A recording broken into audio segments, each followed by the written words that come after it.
diberikan sama Pak Sumedi ya. Halo? Halo? Halo? Iya, Pak. Ya, benar ya, gitu ya. Iya. Tapi contoh-contoh soal Pak Sumedi sudah ya? Sudah pernah, Pak, yang contoh soal. Nah, itu loh. Karena ini mungkin saya kuliahnya agak banyak nih. Ini kan baru kuliah keberapa ini sekarang? Sudah keberapa ini? Halo? Halo, ini kuliah keberapa ya? Keempat apa kelima ini ya?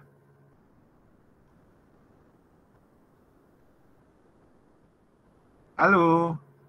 Kelima, Pak. Kelima sampai utangnya apa sebelum utang? Sebelum. Sebelum utang. Kalau ini kelima, berarti tinggal 2 kali ya. Bayar utang sama kuliah ininya 1 kali lagi ya. Halo? Halo? Kuliahnya sisa 2, Pak. Terus utangnya sisa 1, berarti 3 temuan. Oh, 3 kuliah lagi ya? Ya. Utang sama kuliah regulernya 2 ya? Iya, Pak. Ya, iya. Nanti Kamis ya? Kamis siang ya? Iya. Tapi kalau Kamis siang, saya mungkin dari Pemkot nanti ngajarnya, ya. Mohon maaf, Pak. Hari Kamis tanggal merah. Libur. Oh iya, libur ya? Iya. Wah iya, libur ya. Ya, nanti kita lihat lagi ya. Baik, Pak. Selain Kamis apa ya? Selain Kamis, Rebo nggak bisa Rebo? Bisa, Pak. Halo? Rebo penuh ya? Bisa, Pak. Tapi ada Jam berapa? Jam berapa? teknik pantai. Halo? Halo. Ya, Jam Pak. berapa kosongnya? Untuk kelas dari pantai sekitar jam 9 sampai jam 10, Pak. Misalnya, maaf ya, kalau misalnya kita malam gimana? Sesudah maghrib. Boleh, Apa, Pak? Pak? Boleh. Bisa ya? Bisa, insya Allah. Nah, sesudah maghrib, misalnya nanti besok malam ya. Besok malam sesudah maghrib ya. Halo? Halo? Halo? Ya, Pak. Iya, Iya, Pak. Pak. Ya paling telat jam 7 lah, antara setengah 7-an ya, hari Rebo malam ya. Halo? Baik, Pak. Ya, hari Rebo malam. Ya. Karena ini ya, sebetulnya reviewnya nih cukup banyak ya materinya. Cukup banyak materinya, misalnya berarti kan ini setelah ini ada 3 kali lagi ya. Halo? Iya, Pak. Mudah-mudahan bisa cukup ya. Ini nanti 2 kali, kemudian yang materi satunya 2 kali lagi. Jadi mudah-mudahan cukup ya. Oke. Ini saya review dari materi ini ya, pelatihan ya. Materi pelatihan dari Kementerian PU ya, Kementerian PU itu ringkasan SNI 1726 2019 tentang tata cara perencanaan ketahanan gempa untuk struktur bangunan gedung dan non gedung. Soalnya saya pikir ini penting ya, apalagi Pak Sumedi praktisinya, istilahnya dia sudah memberi. Saya lebih baik rasanya ini, terutama nanti kalau yang ngambil TA-nya struktur ya, barangkali ini penting untuk diketahui. Jadi prosedur-prosedur desainnya itu biar tahu langkah-langkahnya kayak apa. Di sini nanti mudah-mudahan akan lebih jelas ya. Tentu saya mungkin tidak bisa menjelaskan secara detail sekali. Nanti di rumah dibaca lagi setelah saya berikan materinya ya, terutama kalau misalnya yang mengambil TA struktur ya, terutama gedung gitu ya. Mudah-mudahan nanti ini. Ini berikut untuk selanjutnya itu kemarin di 2847 apa 2000 yang 1726 ya. Saya sudah jelaskan ya bahwa plat sebagai diafragma ya. Halo. Halo. Iya, Pak. Ya, plat sebagai diafragma di 2847 ya saya berikan ya. Apa belum?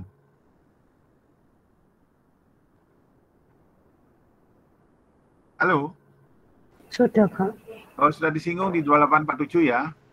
Ya, lah itu nanti bisa sebagai topik-topik TA baru nanti itu. Ya, untuk gedung. Sebetulnya saya punya bagus ini gedung di Probolinggo, itu gedung oval, tapi bukan oval seperti elip gitu, lengkungnya semut gitu, enggak. Jadi antar kolom itu dihubungkan patah-patah, tapi secara umum nanti kelihatannya seperti oval, ya, seperti elipsoida. Tetapi sebetulnya itu patah-patah, karena kalau elipsoida penuh, itu nanti penguraian gayanya kan agak sulit ya. Agak sulit, itu harus menggunakan ini ya, finite element itu harus istilahnya detail tahunya. Tapi kalau dibuat sudut-sudut, buat lurus-lurus hubungan balok dari kolom ke kolom ya, tapi secara kelihatan dari jauh seperti oval ya, seperti oval. Itu saya punya gedung bagus itu. Nanti mungkin bisa diterapkan di TA kalau mau yang ngambil TA struktur. Ya. Nih. Oke, saya lanjut ya. Ini referensinya, saya kira ya, tidak perlu saya sebutkan. Yang jelas ini dari materi sosialisasi ya, workshop ya. Kemudian SNI 1726 2019. Mungkin juga ada nanti SCI ya, American Society of Civil Engineering ya, ngambil dari situ. SNI kita ngambil dari ACI ya, sama ASCE ya. Tuh. Oke, ini referensinya. Kemudian ini tipikal keruntuhan akibat gempa ya, seperti ini. Ini yang tengah ini jelas soft story. Ya ini.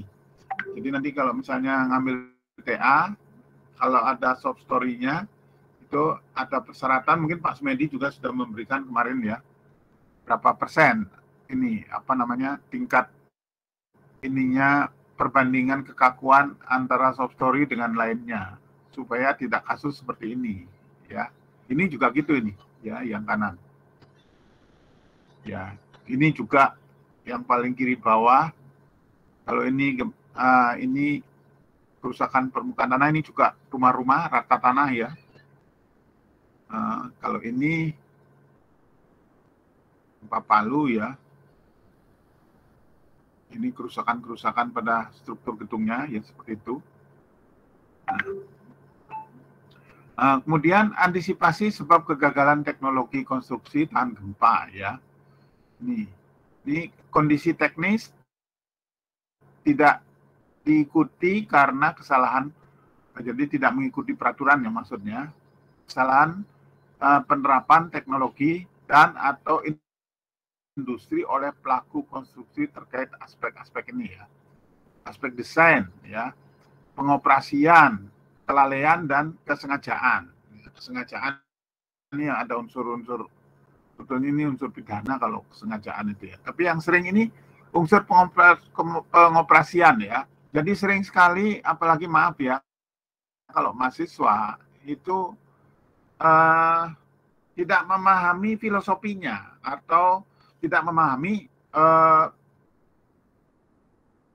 mekanika secara manual. Jadi misalnya deformasi ke arah sumbu mana, ya, lenturnya ke arah sumbu mana. Ini kurang dipahami sehingga salah persepsi ya. Salah persepsi sehingga terjadi kesalahan ya. Kalau hanya tugas mungkin nggak apa-apa ya. Kalau sampai disetujui tugasnya tetap kondisinya ada yang kesalahan, nggak masalah. Tapi kalau sudah di aplikasi ya, kita jual untuk desain konstruksi untuk di konsultan misalnya gitu, kan jadi parah ya, jadi fatal ya, seperti ini. Kemudian yang berikutnya ketentuan teknis terkait bahaya ikutan pembangunan pada zona rawan ya. Ada likuifaksi ya, seperti kasus yang di Palu kemarin ya. Kemudian batas jalur patahan aktif. Nah, ini jadi patahan tanah ya, permukaan tanah itu patah, jadi yang satu turun, yang satu naik gitu ya. Kemudian tsunami ya, seperti di Aceh kemarin ya. Aceh, di Banyuwangi juga pernah, di Sumbawa juga pernah zaman tahun berapa itu, sudah lama itu ya. Kemudian kerusakan permukaan tanah. Nah ini ya, ini kerusakan yang tidak beraturan. Kalau ini tadi patahan lebih beraturan, tetapi kalau ini yang tidak beraturan ya, seperti itu. Oke, lanjut. Tuntutan perlunya penerapan SNI 1726/2019. Ya. Iya. Zona pertemuan lempeng tektonik atau megatrust. Ya. Ini 11 kasus 2010, 16 segmen 2017. Zona patahan ya, sesar aktif 53 2010, 295 sesar 2017 ya. Tahun 2019 11.473, 11.473 kali ya. Kekuatan dengan M5 ya sama dengan 344 kali dan M5 sama dengan 11.229 kali. Tahun 2020 9.264 kali kekuatan dengan M5 sama 244 dan M5 sama dengan 9020 ya. Ini M itu menyangkut masalah faktor reduksi itu ya. Kemudian ini kasus korban-korban ya yang di kota kecil ini ya. Ini kasus-kasusnya ya. Ini yang di atas, yang satu itu terjadi peningkatan sumber gempa ya. Yang kedua, frekuensi kejadian bahaya guncangan aktivitas gempa cukup tinggi disertai bahaya ikutan seperti tsunami, likuifaksi, kerusakan permukaan tanah, dan longsoran. Ya. Ini masalah korban ya. Yang ketiga, sering terjadi risiko kegagalan bangunan yang rusak atau runtuh, yaitu yang menyebabkan korban dan korban jiwa saat gempa terjadi. Ini ilustrasi yang sebelah kanan, meningkatnya gaya gempa pada struktur bangunan baru ya, seperti ini.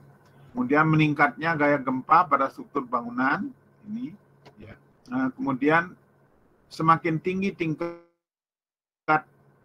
kerentanan bangunan existing ya. Jadi bangunan existing yang sudah ada itu tingkat kerentanannya semakin tinggi kalau ada getaran gempa. Ya. Oke. Ini adalah kriteria desain seismik dekat situs sesar sesuai digunakan SNI 1726/2019. Jadi kalau semakin dekat dengan sesar itu tingkat rentannya ya, tingkat berbahayanya semakin tinggi ya.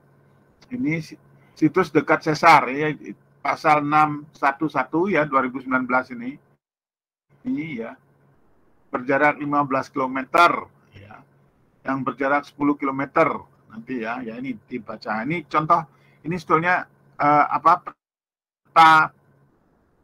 istilahnya cropping dari peta Palu ini ya, seperti ini kondisinya, seperti ini. Lanjut. Kemudian perbedaan desain kriteria beban gempa yang diterima bangunan baru ya, dengan periode ulang 2.500 tahun dengan SNI yang baru ya sekarang ini lebih besar dari bangunan lama periode ulang 225 tahun dan 975 tahun, dan ketentuan teknis sangat berbeda ya.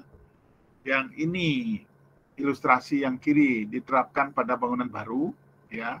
Ketika kita mendesain bangunan baru ya, itu ada pasalnya nanti ya. kemudian diterapkan pada bangunan lama atau existing ya, pra atau pasca bencana ya, sebelum dan sesudah bencana gempa ya. Jadi ada 2 kriteria, ada yang bangunan baru, ada yang bangunan existing. Nanti baca SNI-nya ya. Ini kisi-kisi aja ya. Ini kisi-kisi. Jadi untuk sebetulnya untuk bisa detailnya nanti baca secara menyeluruh dari SNI-nya. Kemudian konsep standar evaluasi dan rehabilitasi seismik bangunan gedung existing. Sekarang yang existing ini ya, progres atau proses penyusunan tahun 2021 nih ya. Ketentuan teknis, konsep rekomendasi teknis evaluasi dan rehabilitasi seismik untuk bangunan gedung existing. Yang kedua, buku dan peta ya. Buku jelas dari Batan ya ini ya bukunya. Percepatan periode ulang gempa 225 tahun ya. Kemungkinan terlampaui 20% dalam 50 tahun dan 975 tahun ya. Probabilitas ya, kemungkinan terlampaui 5% dalam 50 tahun. Dan di sini ada kriteria desain tahan gempa untuk bangunan baru mengacu pada SNI 1726/2019 ya, tata cara perencanaan ketahanan gempa untuk struktur bangunan gedung dan non gedung ya. Nah, ini petanya ini ya. Ini di SNI sudah ada ini, nanti tinggal ini kan kecil sulit dibaca, kalau di SNI mungkin lebih besar. Ini. Kemudian penyusunan gerak tanah permukaan atau surface ground motion untuk perencanaan gedung, jembatan, bangunan, bendungan, dan bangunan lepas pantai di Indonesia. Ya, ini untuk fondasi. Sebetulnya ada lagi reviewnya ya sendiri, tapi nanti mudah-mudahan saya bisa, kalau enggak nyampe nanti paling enggak materi saya berikan ya. Saya akan memberikan materinya, mungkin kalau kuliahnya mungkin sampai fondasi agak susah ini ya. Tapi materi pembahasan dari SNI-nya ada. Ya. Prosedur preskriptif sebetulnya ya, preskriptif atau preskriptif peta risiko gempa SNI 1726 dapat secara strategis diterapkan secara luas, namun masih memiliki keterbatasan lingkup penerapan. Sangat diperlukan SNI 8899/2019 pemilihan dan modifikasi gerak tanah sesuai SNI 1726/2019. Jadi untuk gempa di di tanah ya, tanah ini adalah di 2899 ya. Tuh. Ini ahlinya dari ITB ya, kebetulan juga teman dari Bali, Profesor Wayan Sengare namanya. Ya. Itu yang untuk gempa di geo-earthquake ya, jadi gempa di tanah. Upaya memitigasi risiko kerusakan infrastruktur terhadap pengaruh gempa. Yang pertama, mengkaji visibilitas ya. Nah, teori visibilitas itu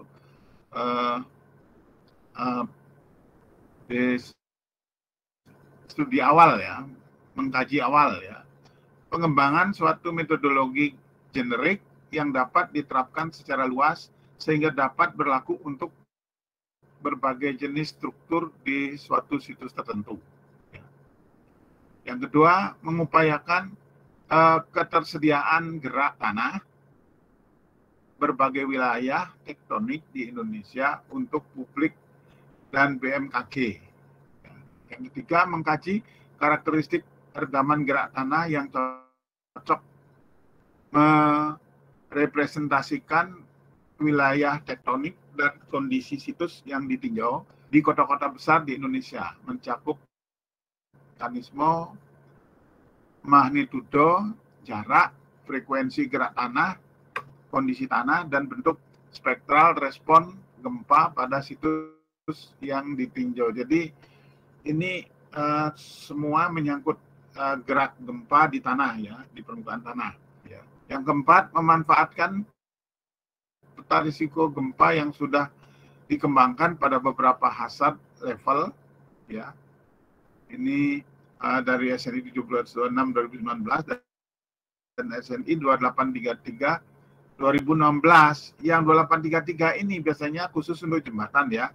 Yang mengambil tugas jembatan yang dari saya itu SNI-nya saya berikan kalau tidak salah sudah ya. Antara lain A, BSE 2E 5% dalam 50 tahun. Ini dari ketentuan dari SCE 41 ya. SCE itu adalah American Society of Civil Engineering ya. Jadi Persatuan Insinyur Sipil Amerika ya. Kalau di Indonesia belum ada khusus asosiasi dari civil engineer ya.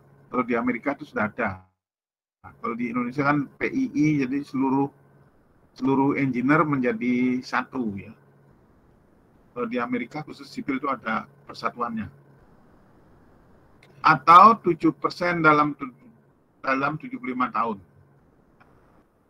Di SNI 2833 2016 dan ASTO LRFD ya.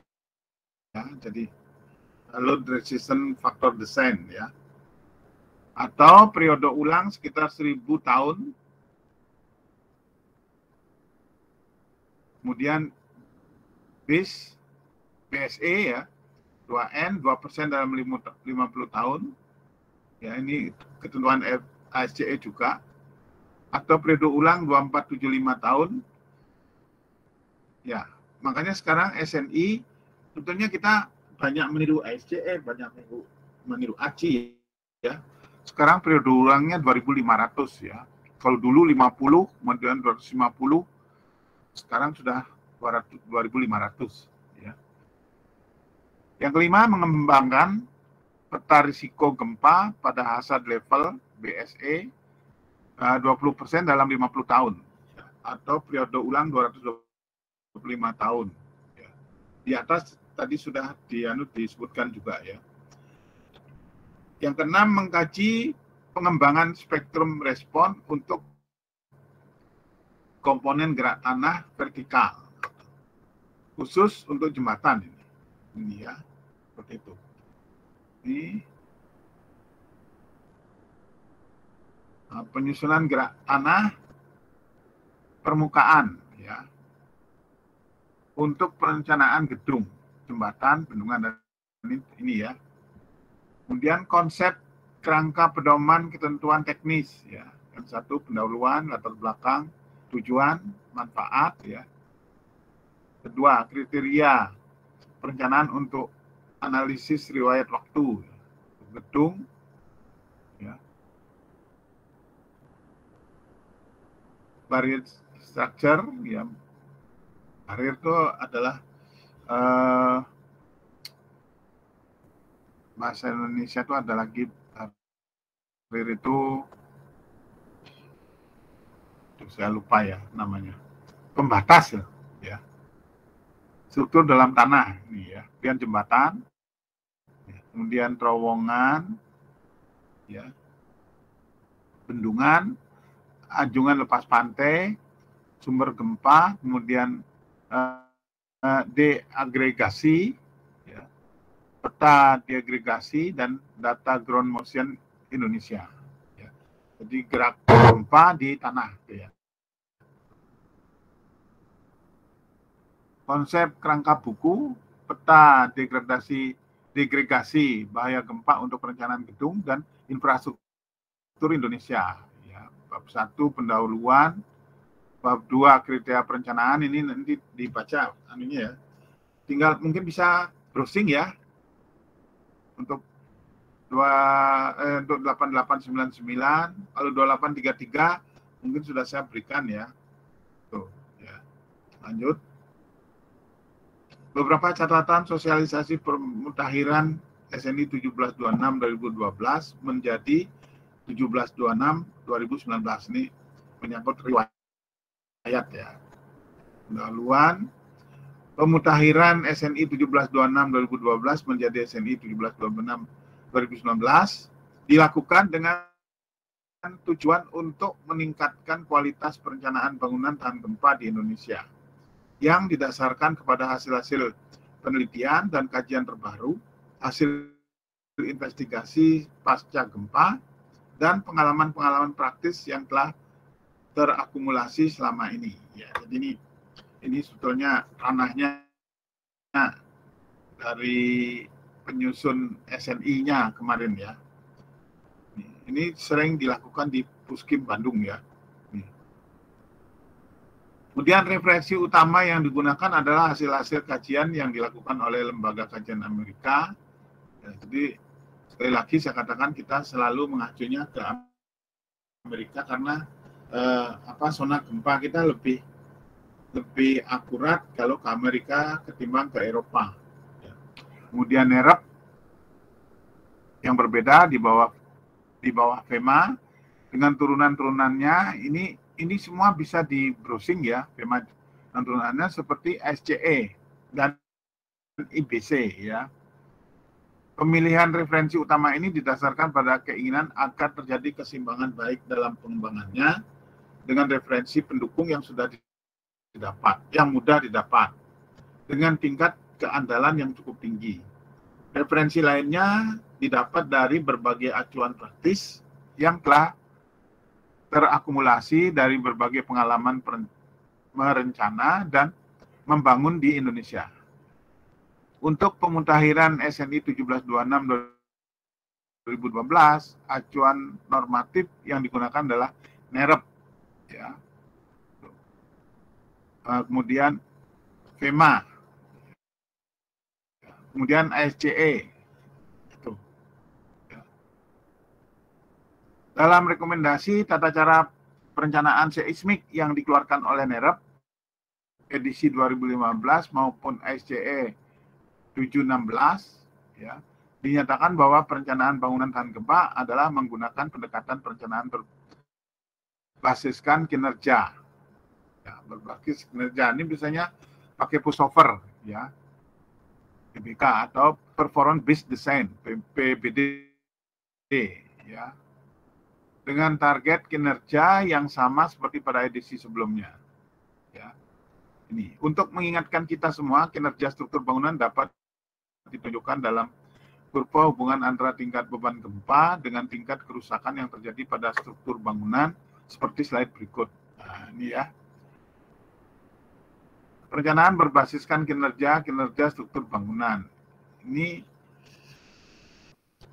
kuliah tahun sebelumnya mungkin ya, kakak kelasnya ini sudah saya berikan juga. Kinerja struktur bangunan pada tingkat-tingkat beban gempa tertentu dapat digambarkan seperti di bawah ini. Ya. Ini besir ya, geser dasar. Nah, ini adalah displacement ya, yang ke kanan. Jadi ini operasional ya, seperti ini. Ini kecukupan dasar ya, immediate. Kemudian ini adalah keamanan untuk ini, keamanan lifetime ya, umurnya ya. Nah, ini adalah kondisi collapse ya. Ini grafiknya gini ya, urutannya seret kalau di sini ya. Kalau di sini jelas ini kondisi sangat elastis ya. Ini sesuatu kalau misalnya terjadi goncangan gempa di sini, ketika gempa sudah berhenti bekerja, getaran gempa berhenti, dia kembali seperti semula. Jadi masih garisnya lurus ya. Ini sudah mulai, inelastiknya mulai berjalan tetapi belum terjadi kerusakan. Gitu ya. Ini sampai sini ya, sampai sini. Nah, ini di sini ini sudah sedikit terganggu ya. Ini sudah mulai ada kerusakan. Nah, ini kalau di sini sudah udah kolaps, udah runtuh ya kalau di sini. Ini grafiknya. Ya.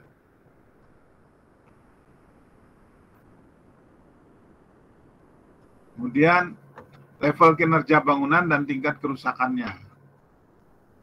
Target tingkat kinerja bangunan. Ya. Di sini ada kontrol kerusakan dan tingkat kinerja bangunan.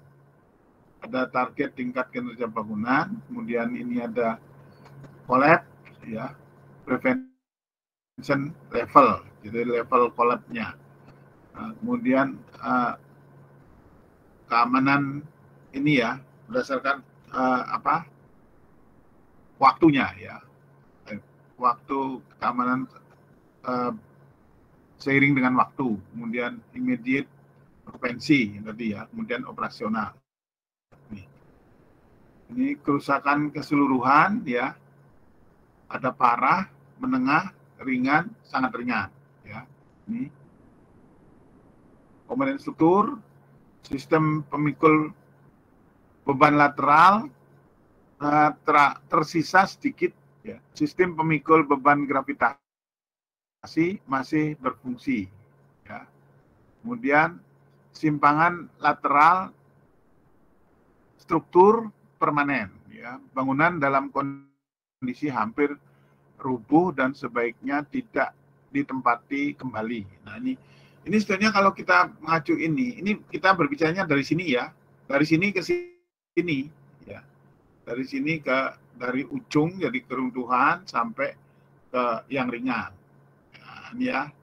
Kemudian ini kondisi yang lebih, istilahnya kondisi lebih baik, ini lebih baik lagi, ini yang betul-betul yang ringan ya, sangat ringan. Jadi tadi yang saya katakan, jadi mulai dari ujung kita ke pangkal. Ini anunya ya. Kemudian komponen non struktur,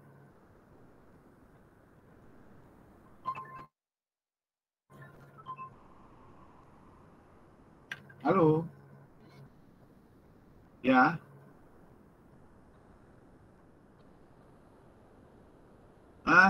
Saya masih ngajar, jadi sebelum jam 12 mudah-mudahan saya sudah sampai di Pemkot ya. Ya, saya ini masih ngajar ya. Iya, yuk, itu ya.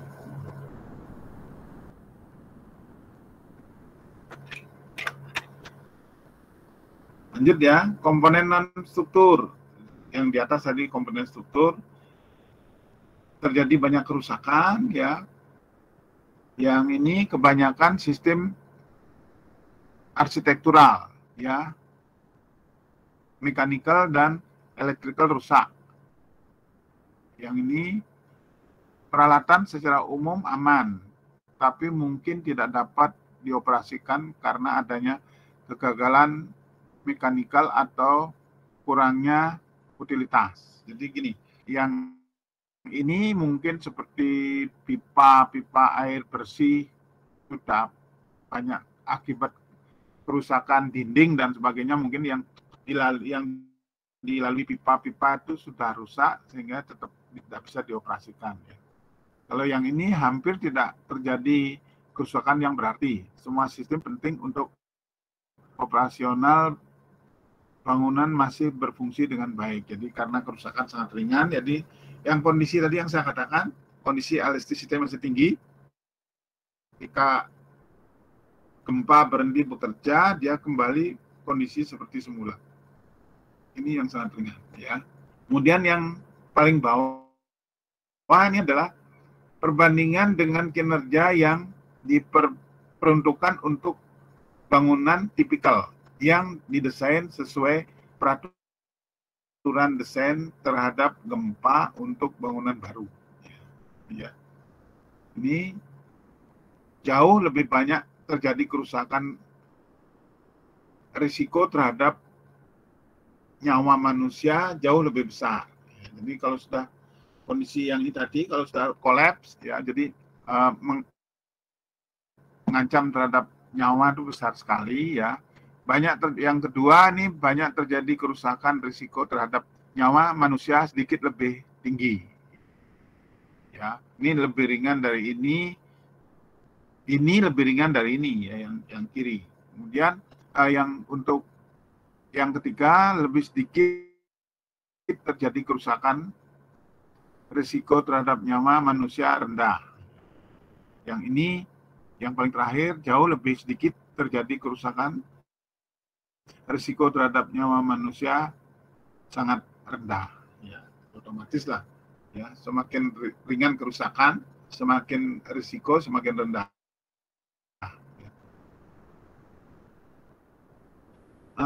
Sebetulnya perlu mungkin saya tambahkan ya. Sekarang itu diperlukan tenaga ahli manajemen risiko, risk management terhadap konstruksi.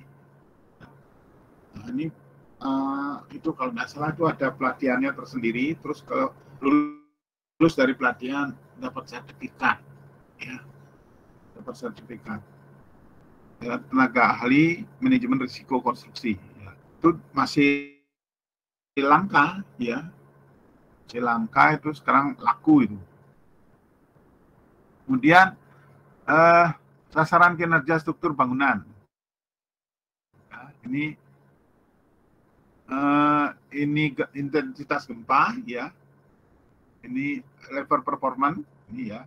Ini operasional, immediate occupancy, life safety, collapse prevention. Ya, jadi ini menerjemahkan dari grafik tadi juga ya. Nih. Kemudian yang ini service level earthquake, gempa ringan ya. Design level earthquake, gempa kuat, kemudian maksimum consider earthquake MCE, gempa sangat kuat. Ya. Ini essential and hazard ya. Facility kategori. Nah, ini kemudian paling ringan ya, ini kemudian height ini yang tinggi, kemudian ini yang lebih tinggi, kondisinya seperti ini ya. Kemudian ruang lingkup SNI 1726/2019 lanjutan ya. Beban gempa yang diperhitungkan dalam standar ini didasarkan pada umur layan bangunan 50 tahun yang terbagi dalam 3 tingkatan. A, gempa ringan ya. Ini dalam periode ulang 72 tahun. B, gempa desain besarnya diambil 2/3 kali MCER. Ya, apa MCER nanti akan ada penjelasannya ya. Gempa sangat kuat, MCER periode ulang 2500 tahun. Seperti yang telah dikemukakan sebelumnya, tingkat pembebanan gempa ini juga menjadi batasan dari tingkat kinerja bangunan yang diharapkan. Ya.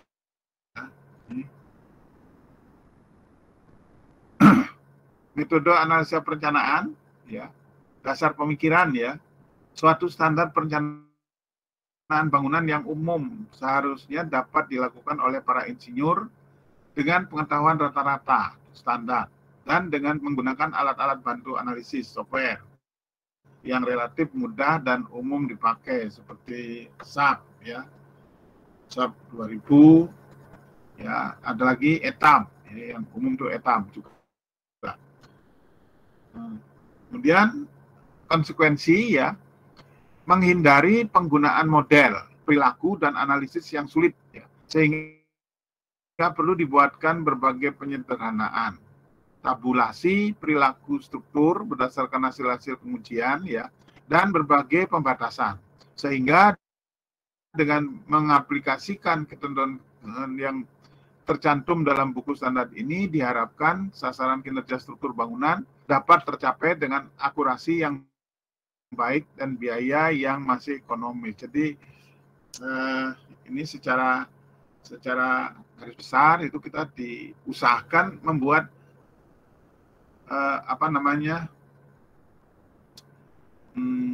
pemodelan ya, membuat pemodelan yang cukup sederhana ya. Tapi kalau secara banget juga dari segi arsitektural mungkin juga kurang, estetikanya kurang ya. Tapi jangan juga terlalu ruwet gitu ya.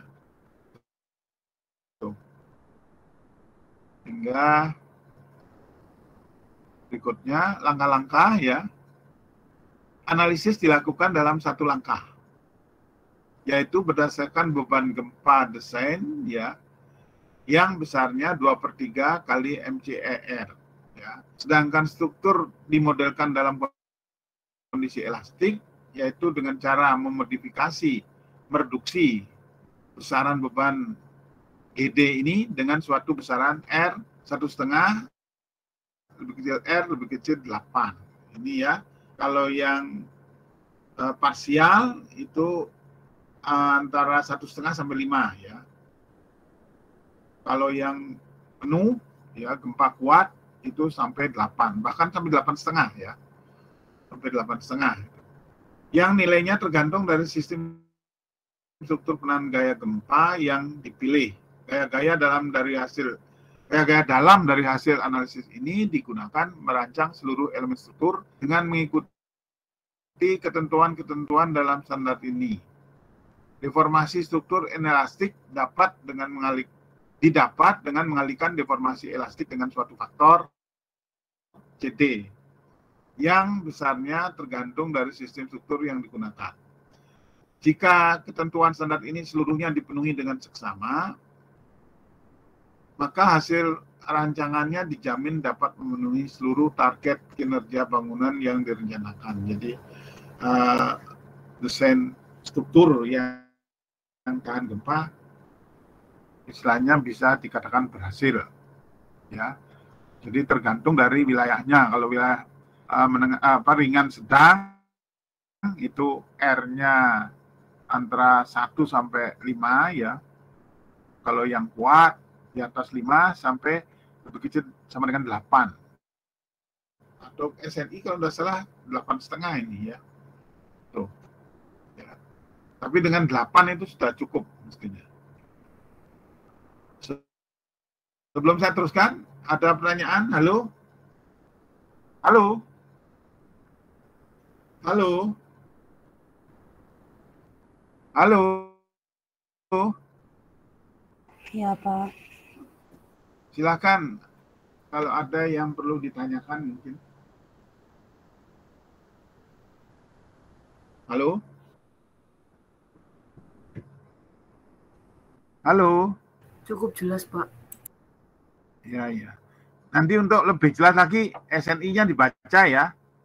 Ini sesuai dengan yang saya sampaikan tadi, ini adalah kisi-kisinya.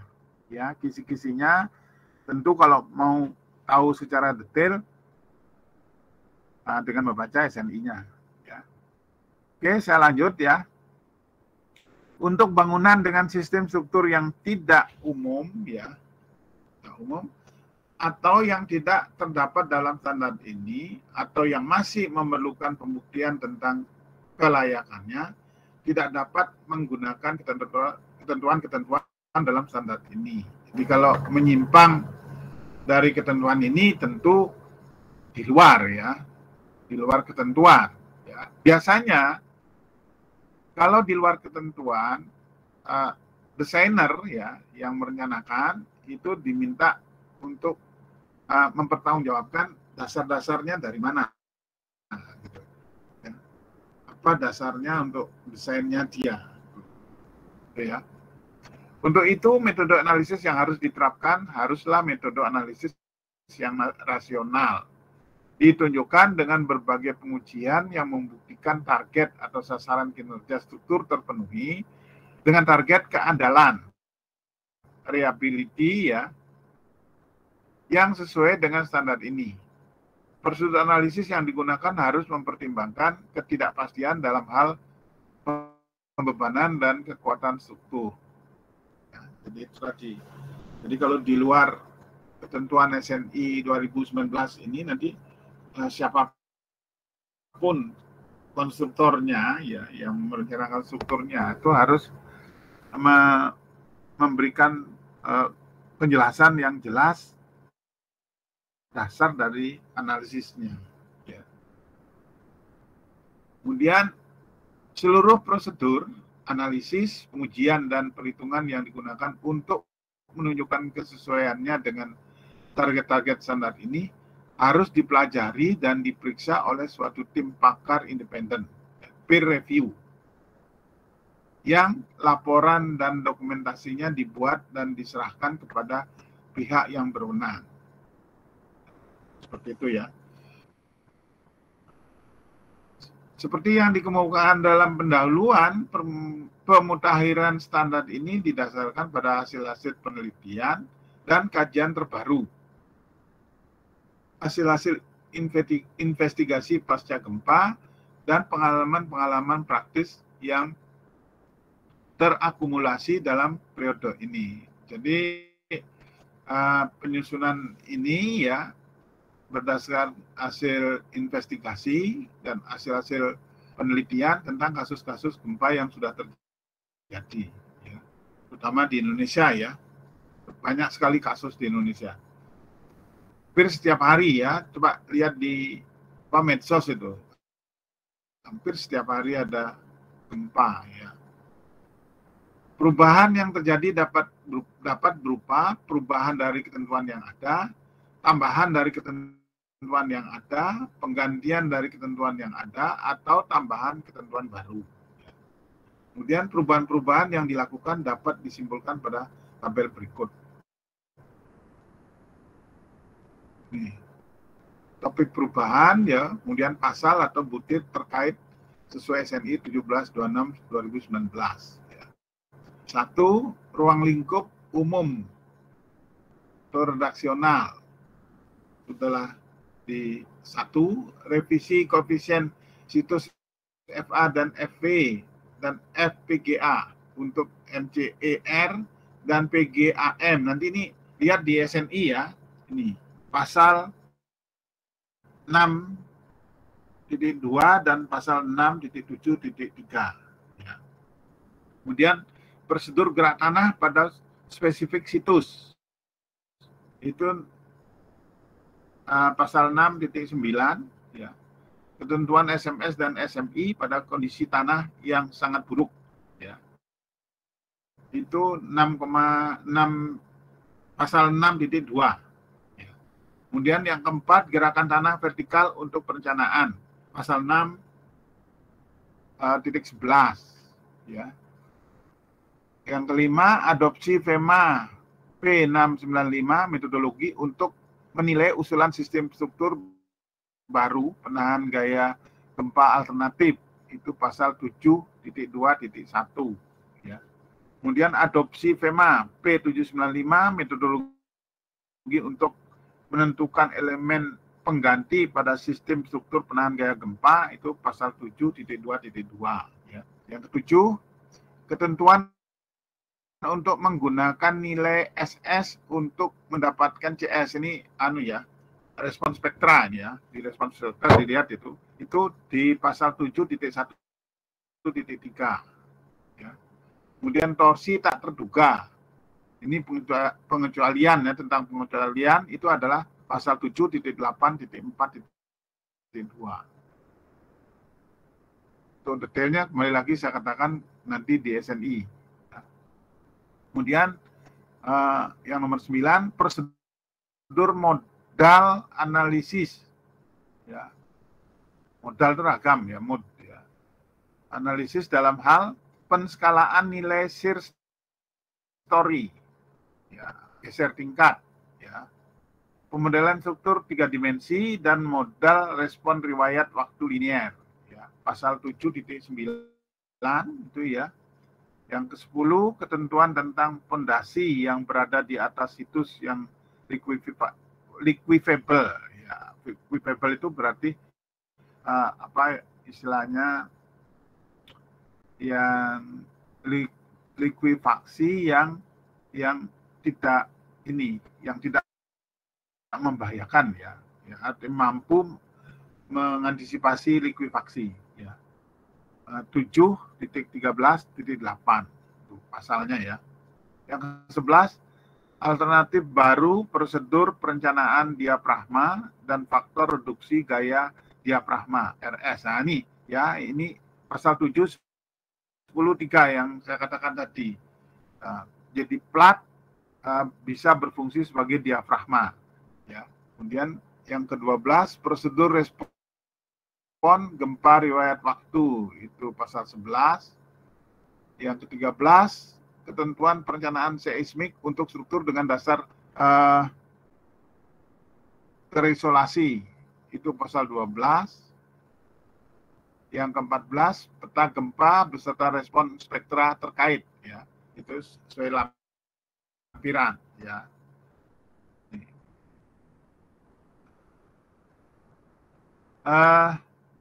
Bahwa pemutakhiran suatu standar perencanaan bangunan secara periodik merupakan suatu keharusan yang tidak dapat dihindari, sesuai dengan alasan yang dikemukakan pada pendahuluan dari tulisan ini. Jadi ini ya, jadi bahwa pemutakhiran suatu standar perencanaan bangunan secara periodik merupakan suatu keharusan yang tidak dapat dihindari. Artinya itu gini, SNI 2019 ini mungkin dalam periode waktu tertentu nanti sudah perlu di-renews, ya, perlu diperbarui, ya. Tentu ya kita jujur ngomong sangat tergantung dari American Concrete Institute, ya, ACA, ya, ACI, ya. Biasanya kita menirunya itu, ya maaf saya katakan meniru, ya kita jujur aja ngomongnya, ya. Meniru itu setelah beberapa tahun ACI-nya kita baru, yang 2012 kemarin kita meniru yang 2011. Bukan artinya meniru yang baik, ya.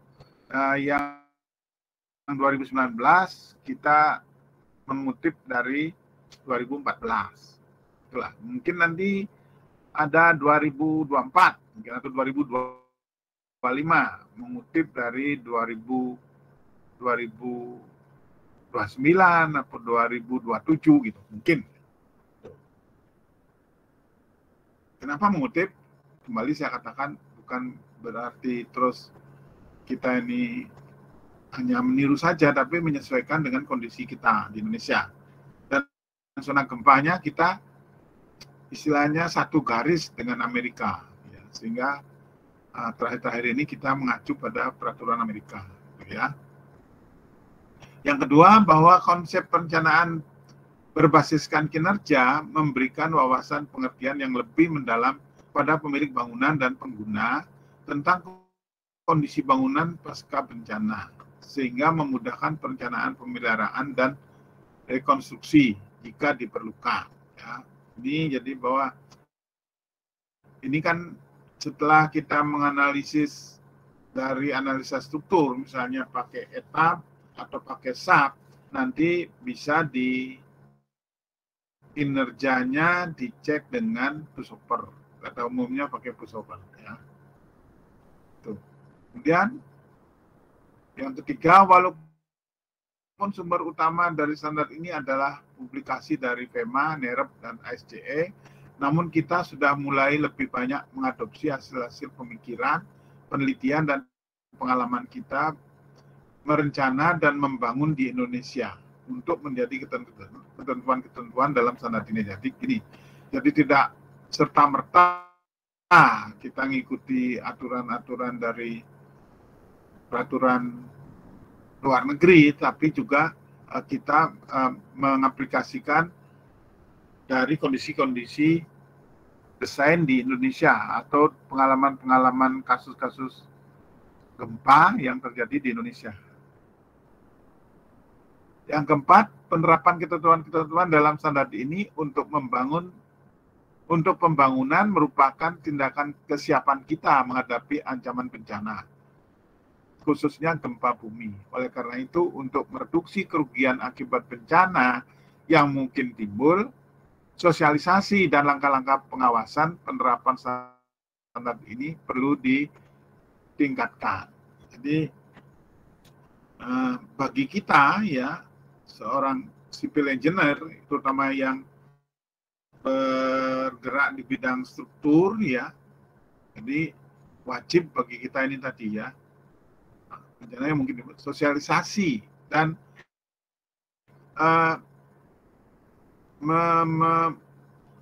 memahami regulasi, ya. Regulasi itu adalah peraturannya, ya. Memahami peraturannya itu mutlak, ya. Sehingga itu menjadi pijakan kita untuk mendesain sebuah struktur bangunan, baik itu gedung, jembatan, ya, dan lain-lain, ya. Itu istilahnya prinsipnya seperti itu.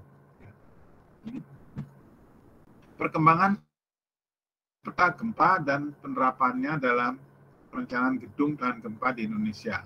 Ya. Tentu berdasarkan SNI 1726 2019 ya. Nah, ini respon spektrum ya. Ini spektra percepatan ya G. Ini adalah displacement ya, atau waktu ya, waktu. Kalau yang respon spektra ini kan ini adalah spektranya, ini adalah waktu ya, waktu getar pada umumnya dalam detik T. Ya. Ini adalah sketsa pendulumnya ya. Ini seperti ini. Nah, ini adalah gerak gempanya menurut biasanya pakai Richter ya, seperti ini. Ya. Kemudian ini classification of main shock ya, based on type of source ya. Ini megatrust, ini adalah subduksi Benio ini ya.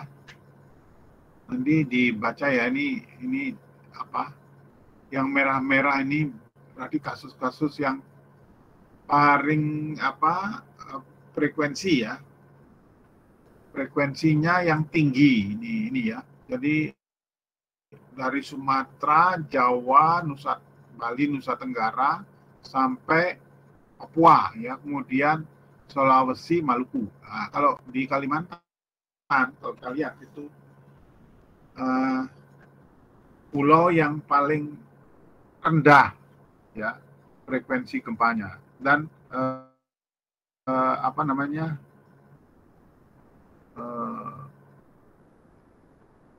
kategori gempanya di sana gempa ringan ya. Gempa ringan mungkin sedangnya juga mendekati di Kalimantan Timur karena dia sudah mendekati dengan Sulawesi itu. Kemudian GMP for 2010 dan 2017 HAZARD map. Ini adalah peta dari HAZARD ya. Seperti ini ya. Jadi saya tidak menjelaskan secara detail lagi, nanti silahkan dibaca. Ini model untuk magnitudo ya, distribusi magnitudo SGS 2010 ya. Yang ini adalah log annual frequency of earthquake, jadi frekuensi dari gempa ya. Yang ini jelas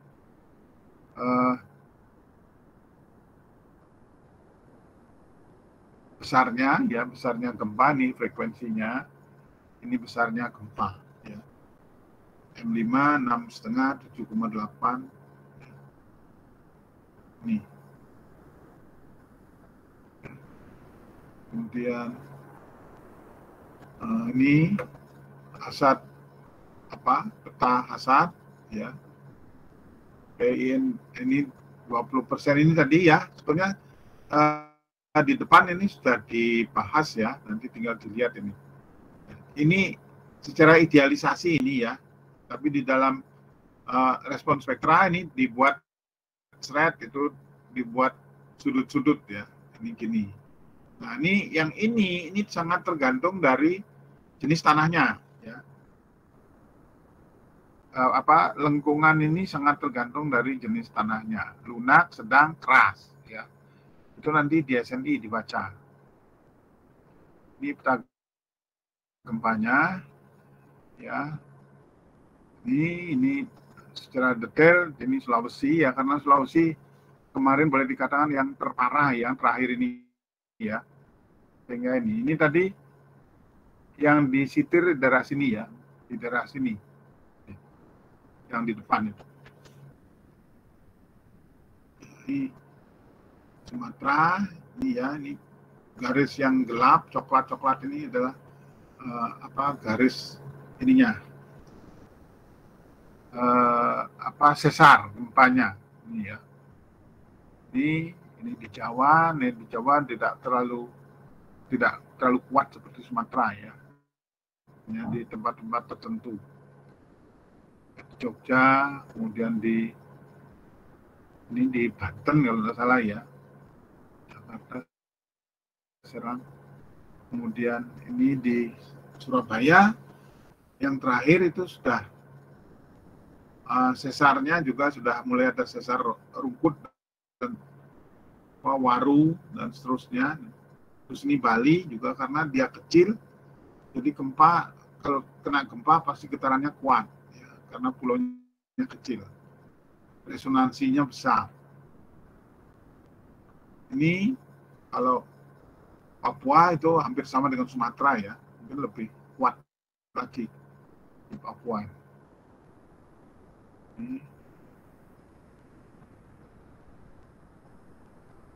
Ini ya. Implementasi HAZARD di Indonesia, peta HAZARD di Indonesia dalam gempa, dalam gedung tahan gempa dan infrastruktur. Ya, ini peraturan mendesainnya. Ini untuk bangunan gedung ya. Return period expected 2.500 tahun ya. Dan 1% risiko 1% collapse di dalam 50 tahun. Ini jembatan ya, return period 1.000 tahun. Kemudian ini dam ya, bendungan 125 tahun. Ya. Ini kalau di laut ya 2.500 sampai 10.000 tahun. Kemudian ini offshore, jadi pengoboran di pas pantai ya 2.500 tahun juga. Untuk jembatan kereta api 1.000 tahun. Kemudian airport ya, bandara itu 1.000 tahun.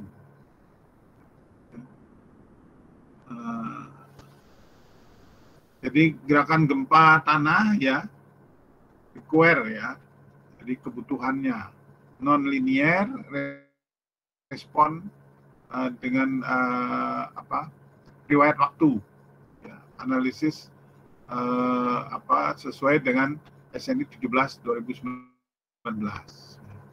Ini ground motion itu gerakan gempa di tanah ini ya, akan melakukan resonansi kan, sehingga nanti ada ini nul, ada ini ya, ini sesuai dengan tingkatnya. Itu kalau secara ini statik ya, secara statik seperti itu. Ini gempa vertikalnya seperti ini ya. Ini MCEG ya, maksimum consider earthquake ya. Ini kurva Gauss-nya seperti ini ya. Nah ini yang terjadi sering di Sumatera ya. Sumatera seperti ini. Ini untuk wilayah Indonesia seperti ini kelihatan ya, yang Sumatera yang gelap, Sulawesi, kemudian Papua. Ya, ini. Kemudian Jawa, Nusa Tenggara itu kuning ya. Tapi kalau di Nusa Tenggara kebanyakan pulaunya kecil, akan resonansinya besar. Ini respon spektrum ya. Ini nanti dibaca respon spektrumnya. Ini ya. Ini secara umum di Indonesia ya. Ini secara umum ini ya, kecuali Kalimantan ya. Kalimantan memang kecil, tapi Kalimantan Barat juga sedikit agak merah ya. Tuh.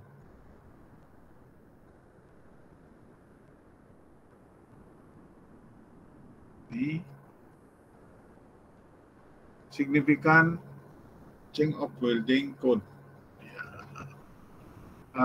Signifikan perubahan dari SNI 1726 ya, 2002, 2012, 2019. Jadi respon spektrumnya yang 2002 itu sangat sederhana, lebih rumit, ini lebih rumit lagi. Artinya itu di sini lebih detail, lebih teliti, di sini lebih teliti lagi yang 2019. Ya.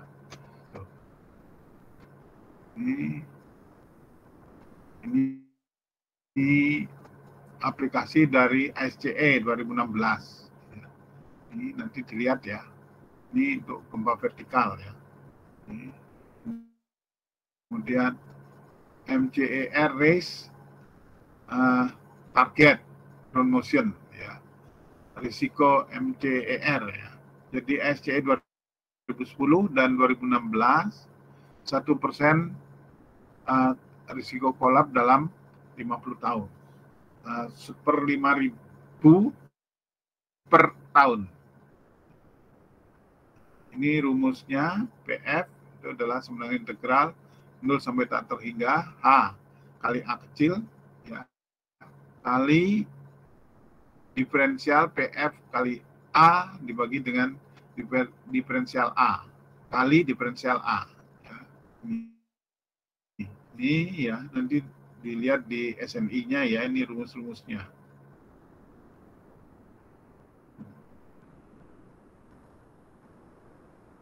Ini hasil diskusi ini ya, Dr. Niko dengan orang-orang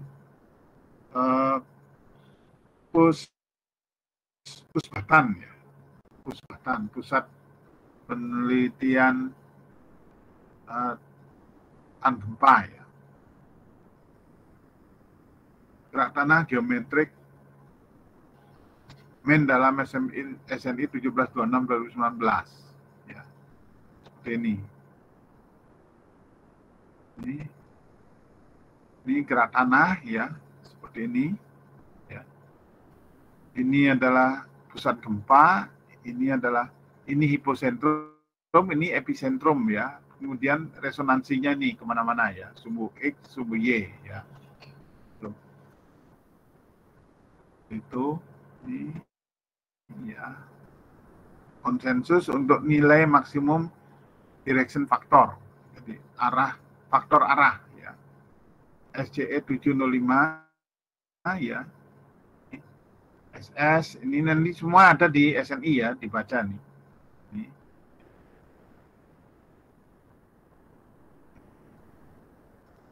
Ini lagi perubahan dari 2002, 2012, 2019. Ini nanti dibaca ya. Kemudian tim on development, ini tim penyusun ya, tim penyusunnya ini Profesor Mansur Isyam. Nah ini tadi yang untuk tanah ini pakarnya ini Pak Wayan Sengara ini ya. Nah, ini untuk yang di bangunan Isyam, terus ada lagi Profesor Andang Surahmat ya, terus Bambang Budiono, Hindu Patrono Indra Jati, Siti ya. Kemudian Daniel Tabarat, Andi Mulia. Ya, ini tim penyusunnya ya. Ini. Bentar ya, saya lihat dulu.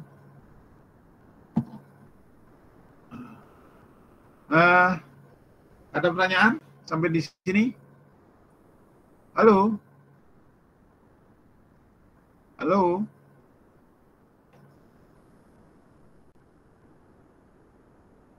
Ada pertanyaan? Enggak. Halo? Kalau tidak ada, dibaca ya. Nanti itu terus nanti nanti saya share ya ininya. Baik, Pak. Apa materinya saya share, nanti dipelajari.